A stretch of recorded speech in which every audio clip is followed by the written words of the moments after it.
दूध का कर्ज। बंटू एक गरीब परिवार का लड़का होता है, जहां 2 वक्त के खाने और बंटू की स्कूल की फीस दोनों के लिए ही पैसे की कमी होती है। और बंटू के इंटर एग्जाम्स भी नजदीक होते हैं, इसलिए वो खुद अपनी पढ़ाई की खातिर घर घर जाकर सामान बेचना शुरू कर देता है।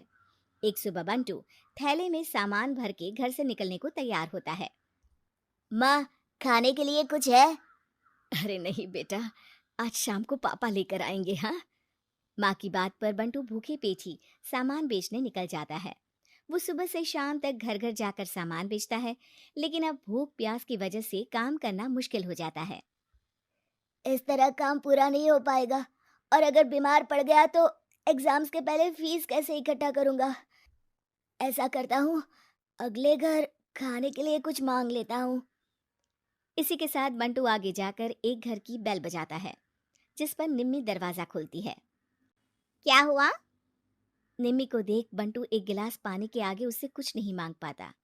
निम्मी उसे दरवाजा पर खड़ा छोड़ घर के अंदर चली जाती है और कुछ देर में एक बड़ा गिलास दूध लेकर बाहर आती है। ये देखकर बंटू हैरान रह जाता है। ये लो। अब प, पर मैंने तो पानी मांगा था। देखने से साफ पता चल रहा है कि तुम्हें भूख लगी है। इससे तुम्हें आगे काम करने की ताकत मिलेगी बेटा, पी लो। बंटू दूध पी लेता है। इसके लिए मैं आपको क्या दे सकता हूँ? तुम्हें मुझे कुछ देने की जरूरत नहीं है। माँ ने हमेशा सिखाया है कि इंसानियत की कोई कीमत नहीं होती। निमी की बात बंटू के दिल में घर कर लेती है। वो वहां से चला तो जाता है, लेकिन ये बात हमेशा के लिए याद रखता है। रात को घर पहुंचकर बंटू पैसों की गिनती शुरू कर देता है। स्कूल की फीस भरने के लिए तो ये पैसे बहुत ही कम है। कल से मुझे ज्यादा मेहनत करनी होगी। अगली सुबह से बंटू फिर एक बार पूरी मेहनत के साथ काम पर लग जाता है। देखते ही देखते कुछ समय बीतता है और अपनी मेहनत से बंटू एग्जाम्स के पहले ही स्कूल फीस भर देता है। अब मैं भी एग्जाम्स दे पाऊंगा और फिर मेडिकल कॉलेज में जाकर बहुत बड़ा डॉक्टर बनूंगा। बंटू दिल लगाकर पढ़ाई शुरू कर देता है। उसे एग्जाम्स में टॉप करने की वजह से कॉलेज की स्कॉलरशिप भी मिल जाती है और वो पढ़ाई करने दूसरे शहर चला जाता है। सर, इस स्कॉलरशिप से आपने मेरा सपना पूरा कर दिया। मैं आपको जितना भी थैंक यू बोलूं उतना कम है। बेटे, तुम ऑल टाइम टॉपर हो। तुम जैसे ब्राइट स्टूडेंट को अपने कॉलेज में एडमिशन देना हमारे लिए प्राउड की बात है। हमें पूरा भरोसा है कि एक दिन तुम अपने नाम के साथ साथ इस कॉलेज का नाम भी बहुत रोशन करोगे। इसी तरह 15 साल बीत जाते हैं और बंटू अपने शहर का मशहूर डॉक्टर बन चुका होता है। डॉक्टर, एक लेडी का कॉम्प्लिकेटेड केस आया है, जिस पर स्टडी करने के लिए सीनियर डॉक्टर ने सबको मीटिंग रूम में बुलाया है।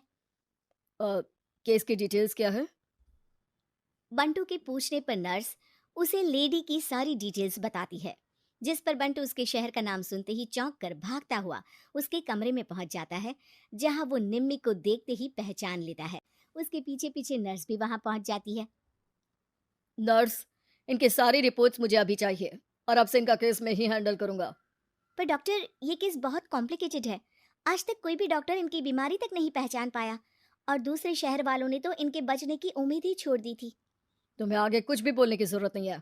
मैंने जो कहा बस वही करो। नर्स बंटू को निम्मी की सारी रिपोर्ट्स दे देती है, जिसके बाद वो उस पर स्टडी शुरू कर देता है और हजारों दिक्कतों के साथ महीनों की मेहनत के बाद आखिर में निम्मी की बीमारी का पता लगाने के साथ साथ उसका इलाज ढूंढ ही लेता है। मैं आपको ठीक करके ही रहूंगा। अब बंटू अपने को डॉक्टर्स की मदद से दिन रात एक करके निम्मी के इलाज में जुट जाता है, जिसमें वो कभी दूसरे हॉस्पिटल के स्पेशलिस्ट को, कभी किसी मल्टी स्पेशलिस्ट को बुलाकर निम्मी का चेकअप कराता रहता है। इसी तरह 10 महीनों की मेहनत के बाद आखिरकार निम्मी ठीक हो जाती है, जिसे देख पूरा हॉस्पिटल हैरान रह जाता है।